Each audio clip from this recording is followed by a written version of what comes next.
अल्हम्दुलिल्लाह रब्बिल आलमीन वस्सलातु वस्सलामु अला अशरफिल अंबिया वल मुरसलीन व अला आलिहि व सहबिहि अजमाइन।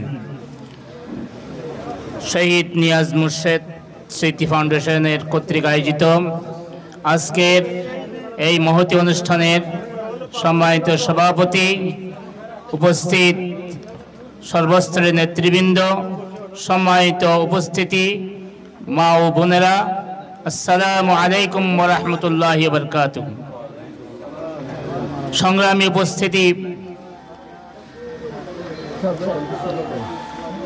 আমাদের এই প্রিয় মাতৃভূমি বাংলাদেশ সুজলা সুফলা, যেখানে আল্লাহ রাব্বুল আলামিন মেহেরবানি করে আমাদেরকে এখানেই জন্ম দিয়েছেন, এই মাতৃভূমিতে এমন একটা অবস্থা ছিল আমাদের উপর আমরা বুক ভরে নিঃশ্বাস নিতে পারি নাই, আমরা স্বাধীনভাবে আল্লাহর নাম জিকির করতে পারি নাই। আমাদের উপর এমন এক জগদ্দল পাথর চেপে বসেছিল যারা আমাদের বাক শক্তিকে রুদ্ধ করেছিল। আলহামদুলিল্লাহ, আমাদের প্রাণ প্রিয় কলিজার টুকরা সন্তানদের রক্তের বিনিময়ে, তাদের ত্যাগের বিনিময়ে আমরা সেই জগদ্দল পাথর সরিয়ে আজকে সুন্দরভাবে দিনের কথা বলার, সুন্দরভাবে কাজ করার তৌফিক আল্লাহ রাব্বুল আলামিন আমাদেরকে দিয়েছেন।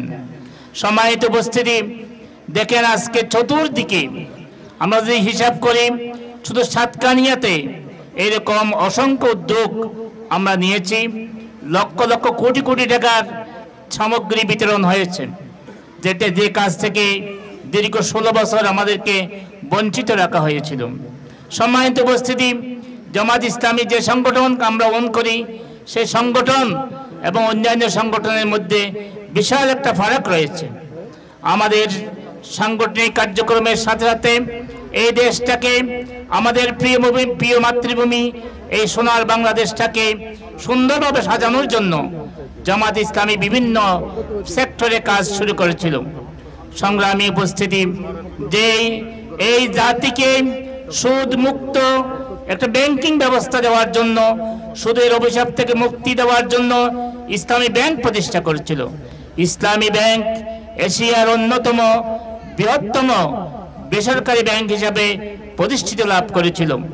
আমাদের বাংলাদেশে ইসলামী ব্যাংকের দেখাদেখি 8টা ইসলামী ব্যাংক প্রতিষ্ঠা হয়েছিল।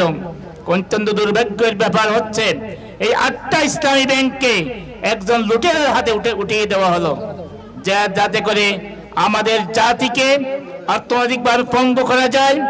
এবং এই ইসলামী ব্যাংকের মাধ্যমে আজকে আমাদের বাংলাদেশে হাজার হাজার, নয় শুধু লক্ষ লক্ষ যুবকের কর্মসংস্থানের ব্যবস্থা হয়েছিল।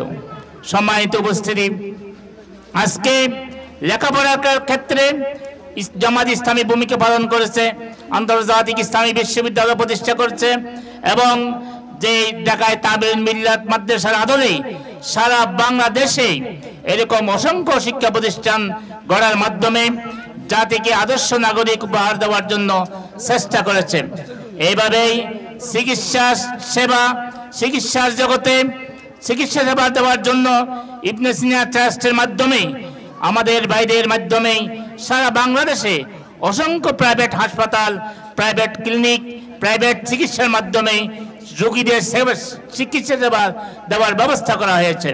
এইভাবেই অসংখ্য প্রকল্পের মাধ্যমে এদেশের বেকার যুবকদেরকে কর্মসংস্থানের ব্যবস্থা করার জন্য জামাত ইসলামী চেষ্টা করেছিলেন।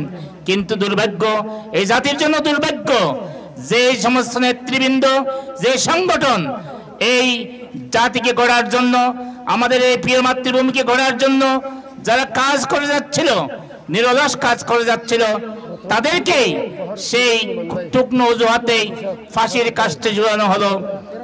কাস্টে জোড়ানো হলো। এক এক করে জামাত ইসলামীর কেন্দ্রীয় 12 জন নেতাকেই জেলের মাধ্যমে কাউকে ফাঁসির মাধ্যমে, কাউকে জেলের হত্যার মাধ্যমে দুনিয়া থেকে ছেড়ে বিদায় দেওয়া হলো। সম্মানিত উপস্থিতি, ইসলাম শুরু থেকে এই বৈষম্যহীন একটা সমাজ প্রতিষ্ঠার জন্য কথা বলে আসছে। ইসলামে কোনো বৈষম্য নাই। আল্লাহর দেওয়া নামাজ গরিবের উপর যেমন ফরজ, বড় লোকের জন্য তেমন ফরজ। আল্লাহর দেওয়া রোজা গরিবের জন্য যেমন ফরজ, ধনীদের জন্য তেমন ফরজ।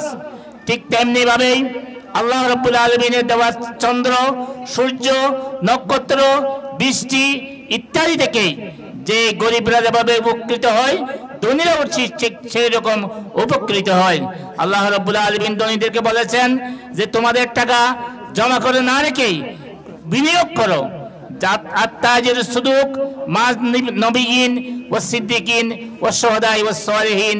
আল্লাহ রাসূল বলেছেন সৎকার ব্যবসায়ীদের হাসর হবে নবীদের সাথে, রসুলের সাথে এবং সিদ্দিকিন সাথে। এইভাবে ব্যবসায়ীদেরকে বলা হয়েছে তোমরা বিনিয়োগ করো যাতে কর্মসংস্থানের ব্যবস্থা হয়। আর বলা হয়েছে তোমাদের এই সম্পদের মধ্যে গরিবের অধিকার রয়েছে। তাই আল্লাহ রসুল বিদায় হজ্জের ভাষণে যে মূল কথাটি বলেছিলেন, লা ফাদলা লিআরবিয়িন আলা আজমিয়িন ওয়ালা লিআজমিয়িন আলা আরবিয়িন ওয়ালা লিআহমার আলা আসওয়াদ ওয়ালা লিআসওয়াদ আলা আহমার আলা কুল্লুকুম বনি আদম ওয়া আদম বিন তুরাব। আজকে সাদার উপর কালো, কালোর উপর সাদা, আরবের উপর অনারব, অনারবের উপর আরবের কোনো শ্রেষ্ঠত্ব নাই।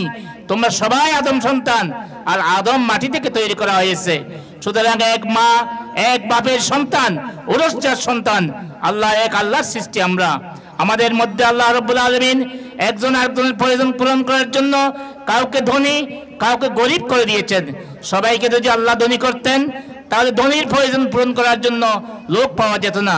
আবার সবাইকে যদি গরিব করতেন, গরিবের প্রয়োজন পূরণ করার জন্য মানুষ পাওয়া যেত না। সেই জন্য বলা হয়েছে তোমাদেরকে ধন দিলাম, কিন্তু তোমাদের ধনের মধ্যে ওয়াফি আমওয়ালিহিম হাক্কুল লিসাইল ওয়াল মাহরুম, গরিবদের অধিকার রয়েছে, অত্যন্ত সম্মানের সাথে তাদেরকে তাদের সে অধিকার ফিরিয়ে দিবে। আর গরিবদেরকে বলা হলো আল কাযিব হাবিবুল্লাহ, যারা নিজের হাতে করে খায়, যারা খেটে খায়, তারা আল্লাহর বন্ধু, সেইভাবে সম্মানিত করা হয়েছে। তাই আসুন আমরা আমাদের এই প্রিয় মাতৃভূমি বাংলাদেশে এমন একটা বৈষম্যহীন সমাজ তৈরি করে বিনির্মাণ করি, যেটা আমাদেরকে ইসলাম প্রতিটি ক্ষেত্রে আমাদেরকে এই শিক্ষা দিয়ে গেছে। সম্মানিত ভাইরা, যেই আল্লাহ রাব্বুল আলামিন রোজাদারদের উপর যে সদকাতুল ফিতর, যেটা রোজার সদকা হিসেবে